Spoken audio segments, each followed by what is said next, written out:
पूरे डिस्ट्रिक्ट रामबन के अंदर एक्यूट शॉर्टेज ऑफ स्टाफ चल रहा है, क्योंकि जो एजुकेशनल इंस्टीट्यूशंस हैं, आप जहाँ भी देखिए हर किसी स्कूल में जो है स्टाफ की कमी है।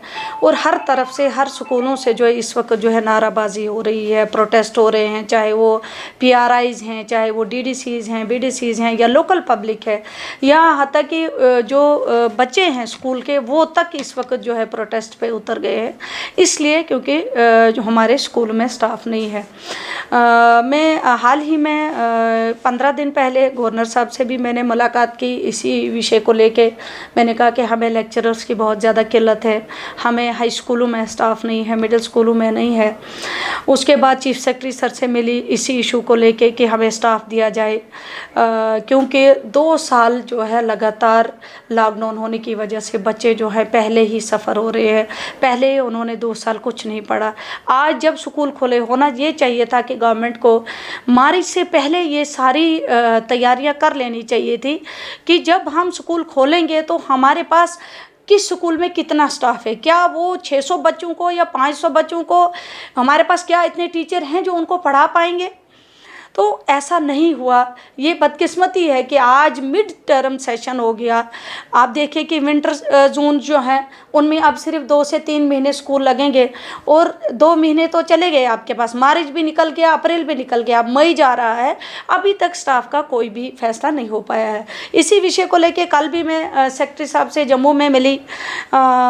फिर उन्होंने वहाँ पर एक फ़ैसला लिया कि जो हमारे इंचार्ज जो हमारे प्रमोशन मास्टर है, जिनकी प्रमोशन ड्यू है, उनको अब हम जो है आज से शुरू करेंगे इंचार्ज लेक्चरर्स बनाने की, ताकि हम जो है फार फ्लंग एरियाज़ में और डिस्ट्रिक्ट रामबन क्या पूरे यूटी के अंदर हर प्रोविंस में हम स्टाफ भेज सकते हैं। मुझे उम्मीद है कि जो कल उन्होंने फैसला लिया है, वो फैसला विदिन 1 वीक का टाइम उन्होंने दिया है, वो 1 वीक के अंदर उनका जो प्रोसेस है, हर सब्जेक्ट वाइज प्रमोशन जितने भी मास्टर्स को होनी चाहिए, जो इंचार्ज लेक्चरर्स है, वो हर स्कूल में भेजे जा सके। और दूसरा फैसला उन्होंने ये लिया कि इंटरनल एडजस्टमेंट करके जो हाई स्कूल्स हैं या प्राइमरी स्कूल्स हैं या मिडिल स्कूल्स हैं, उनमें जो हमारे पास सरप्लस टीचर्स है, किसी प्राइमरी स्कूल में या MA BEd टीचर है, या कोई पढ़ा लिखा टीचर है, या कहीं पर बच्चे कम है, टीचर ज़्यादा है, तो इंटरनल एडजस्टमेंट करके हम बाकी स्कूलों को भी स्टाफ की कमी पूरा करेंगे। ये रिक्रूटमेंट का फैसला एक अकेला कोई कर नहीं सकता जब तक गवर्नमेंट कोई इस पर स्टेप नहीं लेगी।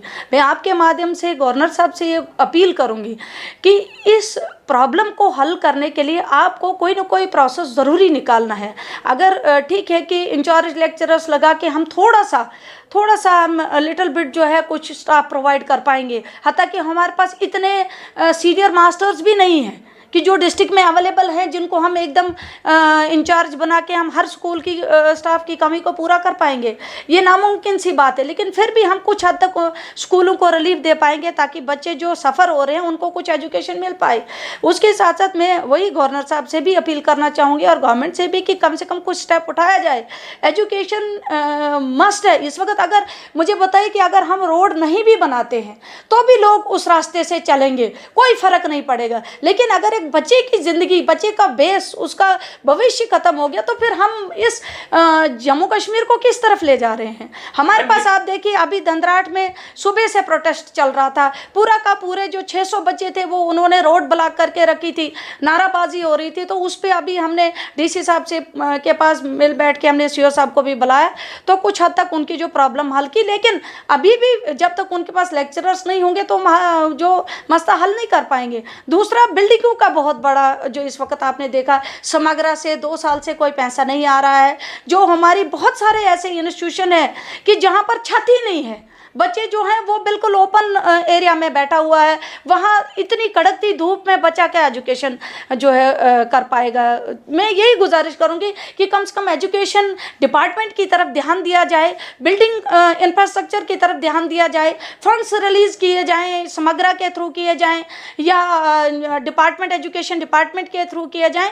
किसी तरीके से हमारे जो स्कूल्स हैं उनको कम से कम इस लायक बनाया जाए कि बच्चा उसके अंदर बैठ सके। जब से वो ऑर्डर हुआ था हुआ था तब से काफ़ी सारे जो हमारे अटैच थे, कुछ जोन्स में अटैच थे, कुछ सी ऑफिस में थे, कुछ बाकी कामों में, कुछ BLOs थे, कुछ अलग अलग इंस्टीट्यूशन में इन्होंने एडिशनल चार्ज दे के रखे थे। कुछ हद तक जो है काफ़ी हद तक कोशिश की थी कि उनको वापस लाया जाए। अगर ऐसा कोई पता चलता है कि कहीं पर अभी भी टीचर को जो है कोई चार्ज दिया हुआ तो हम बात करेंगे और हम उस पर जो है ये चाहेंगे कि उस पर DC साहब एक्शन करें।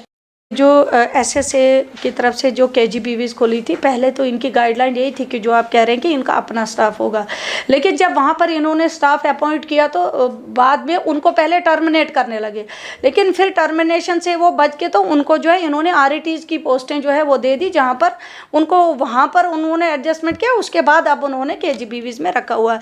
ये बहुत एक इम्पॉर्टेंट इशू है, इसको हम इशू को डिस्कस करेंगे और ये हम इंशाल्लाह गवर्नर साहब की नॉलेज में भी लाएंगे कि ये बहुत एक इम्पॉर्टेंट इशू है। ये खाली 6 टीचर्स नहीं, बल्कि ये मुझे लगता है कि पूरे UT के अंदर कम से कम 100 से 200 टीचर्स होंगे जो इस वक्त KGBVs में जो है इस वक्त काम कर रहे हैं।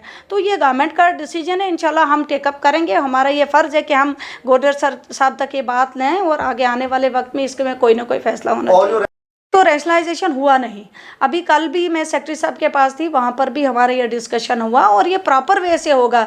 रैशनलाइजेशन मीन्स कि आपको पढ़ाने के लिए टीचर चाहिए, आपको जो पढ़ा सकता है, जो उस लाइक कैपेबल है। फर्ज करो आपको किसी स्कूल में मैथ टीचर नहीं है, तो आपको अगर कहीं MSc मैथमेटिक्स आपके पास कोई टीचर है, अवेलेबल है जो प्राइमरी स्कूल में है, तो उसको इसलिए वहाँ पर लिया जाएगा ताकि वो मैथ बच्चों को पढ़ा सके। साइंस टीचर है, बाकी टीचर है, वो कन्वीनियंस के लिए वो तो एक अलग सिस्टम हो गया, उसके लिए तो रैशनलाइजेशन नहीं होनी चाहिए।